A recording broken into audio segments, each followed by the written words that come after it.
Ang siliw sa buhi nga Dios sumala sa Book of Truth. Ang pag-ampo sa siliw sa buhi nga Dios. O akong Dios, akong mahigugmaw nga mahan. Kidawat ko uban sa gugma og pasalamat, ang imong Dios ng siliw sa panalipod. Ang imong pagka-Dios milukop sa kong lawas ug kalag, hangtod sa kahangturan. Nagayukbo ako uban ng mapaubsanong pagpasalamat, ug naghalad sa akong halawom nga gugma ug pagkamaunungon nga na kanimo, akong hinigugmang amahan. Nangaliw po ako kanimo, panalipdi ako, ug ang akong mga minahal sa kinabuhi, nining espesyal nga siliw, ug nagasada ko sa akong kinabuhi diha, sa pag-alagad kanimo hangtod sa kahangturan. Gigugma ko ikaw, minahal nga amahan. Hupayon ko ikaw nining panahona, minahal nga amahan. Naghalad ako kanimo sa lawas, dugo, kalag ug pagka-Dios sa imong pinalanggang anak, aron sa pagbayad sa mga kasalanan sa kalibutan, ug alang sa kaluwasan sa tanan nimong mga anak. Amen. Pinadayag 7:2-3 nagkanayon. Unya nakita ko ang laing anghel nga mikayab gikan sa sidlakan, nga may silyo sa buhi nga Dios.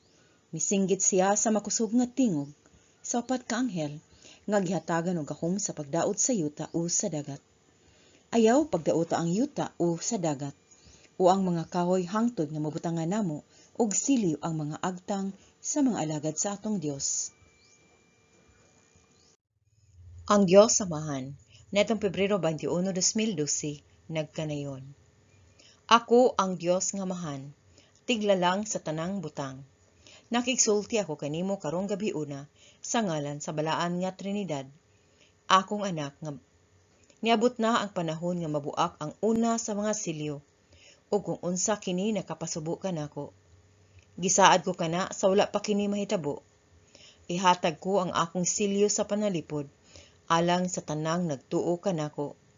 Karon, hatagan ko kamo mga anak ug katapusang higayon sa pagbarog ug pagdesisyon.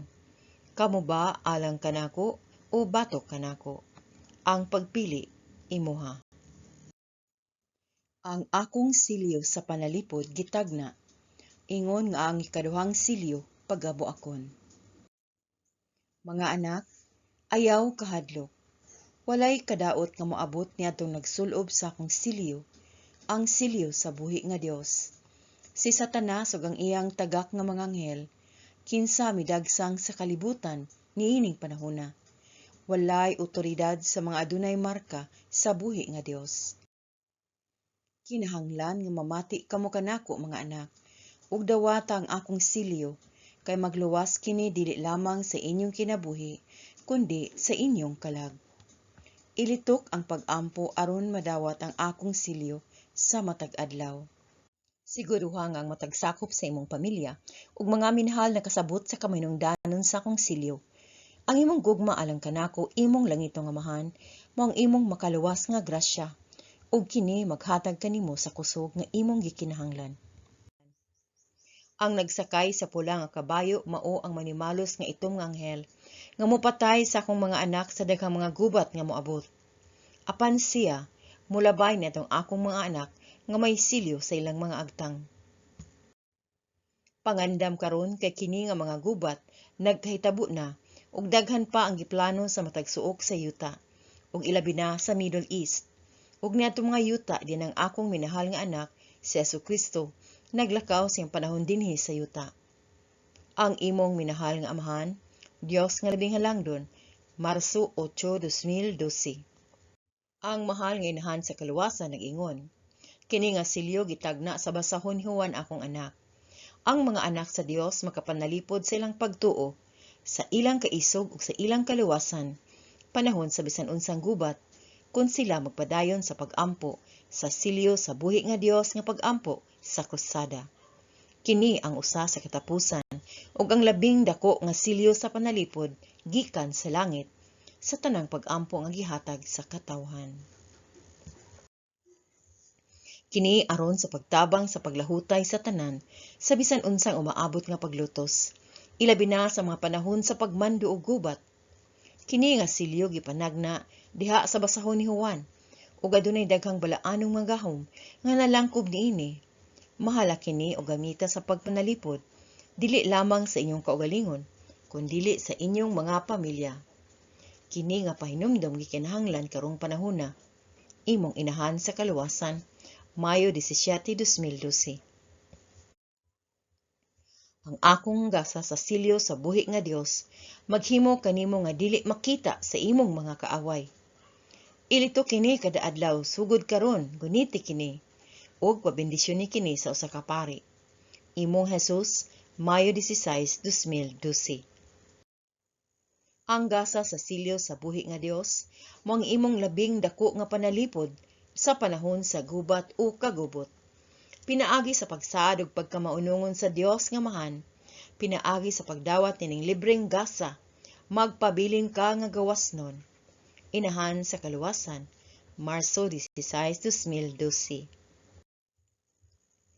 Ang 666 isulod sa ilawom, ang numero niini gitago sa usa ka chip nga mapugos ka nga dawaton sama sa bisan unsang pagbakuna.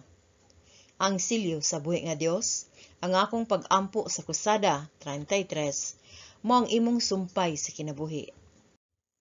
Kung dawaton nimo ang akong silyo sa panalipod, nga gihatag kanimo sa kong tunhay nga mahan, dili nimo kinahanglan nga dawaton ang marka, dili ka matandog, ang imong balay dili makita, mapanghita o usa ka target, tungod kay kini dili makita sa mga mata sa kasundaluhan ni Satanas. Imong Jesus, Hunyo 1, 2012. Ang matag usa nga nanumpa sa pagkamaunungon ngadto kaniya ang Antikristo, pinaagi sa relihiyoso nga seremonyas, negosyo o mga kasabutan sa pamatigayon, kinahanglang magkuha og marka.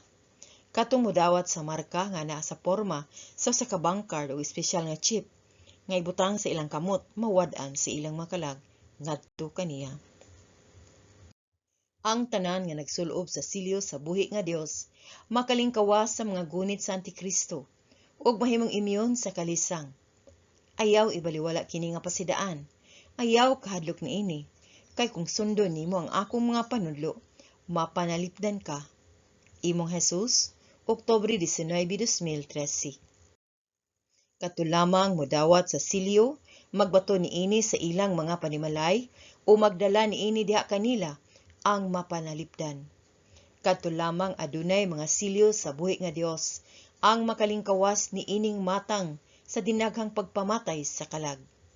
Jesus, Abril 4, 2013. Ang mga gubat nga akong gisulti magsugod na, ug ang plano mao ang pagpapa sa populasyon. Mahimong makaingon ka nga kini nga mga gubat tali lang sa usa ka nasod ug lain apan nasayop ka.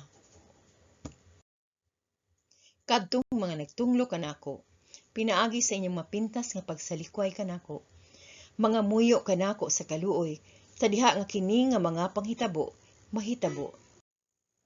Kung pugson ka sa pag-antos ug padawaton sa marka sa mananap 666 o mamatay, musinggit ka alang kanako unya, ikaw magkabuang sa pagpangita sa silyo sa buhi nga Dios nga akong gihatag sa kalibutan, pinaagi sa akong amahan niini nga mga mensahe. Apan ni ana unya nga panahon, ulahin na kaayo. Imong Jesus, Abril 4, 2013. Sa gayon nga mahitabo ang pasidaan, adunay daghang kalibog, siguruha nga magbaton ikaw sa bidinitaha nga tubig sa inyong mga panimalay og Benedictine Cross gikan karon, oban ang silyo sa buhi nga Dios nga nagbitay sa inyong mga balay. Kining tanan manalipod sa imong pamilya, sundang akong instruksyon ug ang tanan mamaayo ra. Jesus, Hulyo 17, 2012. Buot ko nga dadon kamong tanan mahigugmaong mga anak, kinsa nakaila og nakasabot sa akong gugma alang kaninyo ngadto sa akong matahom nga bag-ong paraiso sa yuta. Gisaad ko kanimo nga ang paglutos mahimong paspas ug nga ikaw mapanalipdan, kay ako karon gitugyan ang silyo sa akong gugma og panalipod. Pinaagi niini makalingkawas ka sa pagtagad niadtong magpahinabog kalisdanan sa inyong mga nasod. Ang akong silyo mao ang akong saad sa kaluwasan. Ang akong gahom mo dagayday pinaagi kanimo uban ining silyo. ug walay kadaot nga moabot kanimo.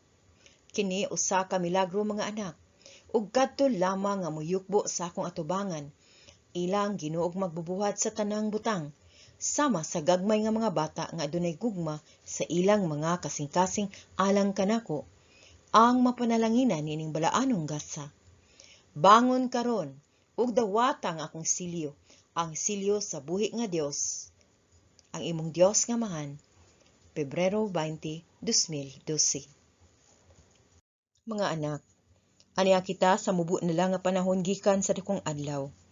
Sa katapusan, dawatang akong silyo, isip usa sa labing dakong gasa, nga akong gihatag sa katawhan, sukad nga gihatagan ko sila sa kinabuhi. Gihatag ko ang kinabuhi pag-usab, uban sa akong espesyal nga mga grasya.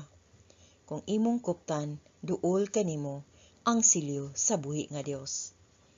Ang tanan nga adunay silyo, adunay luna sa bag-ong paraiso.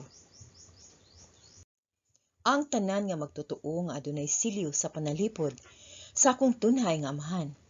Ang silyo sa buhi nga Dios, walay kadaot nga moabot. Mao kini ang hinungdan ngano nga ikaw akong anak, kinahanglan nga magsiguro nga daghan sa mga anak sa Dios ang mahatagan dayon nga dali makakuha niini sa matag suok sa yuta.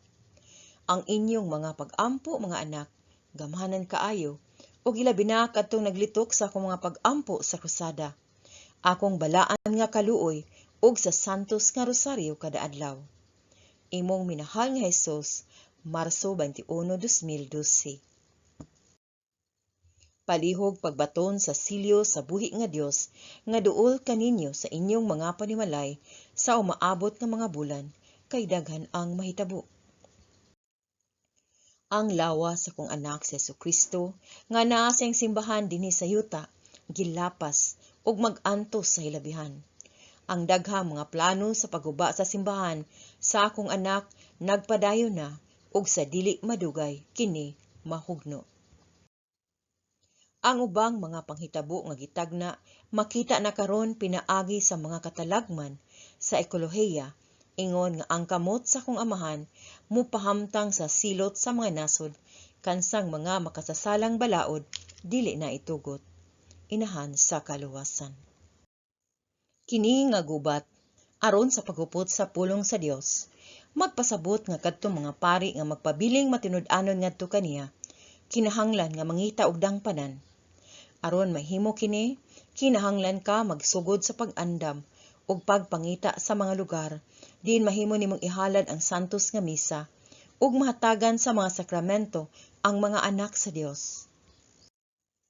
Ako ang inahan sa kaluwasan, manalipod sa maong mga dangpanan ug pinaagi sa pagbutang sa silyo sa buhi nga Dios nga gihatag sa kalibutan sa akong amahan sa sulod nga mga bongbong.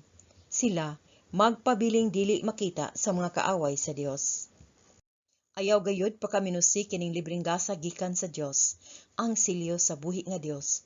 Manalipod kanimo gikan sa pisikal ug espirituhanon nga kamatayon, panahon sa mga gubat. Palihog, ihatag kini sa daghang mga tawo kutob sa imong mahimo sa matag nasod. Jesus, Setyembre 21, 2013.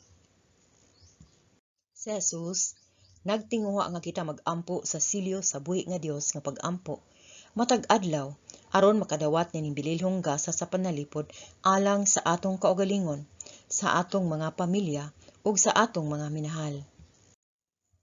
Magbaton sa silyo sa buhi nga Dios sa imong panimalay ug diha kanimo kun mahimo. Kinahanglan nga kanunay ka nga magbaton sa bininditahan nga silyo sa buhi nga Dios sa inyong mga panimalay ug sa bisan unsang format nga mahimo nimo aron madala usab nimo kini. Mapanalipdan ka ni ini sa bisan unsa nga klase sa pagpanglutos ug makaangkon ka sa kusog nga kinahanglanon para makapabilin ka nga matinuoron sa Dios ug sa tanan nga butang nga naginapahayag sa labing balaan nga Biblia.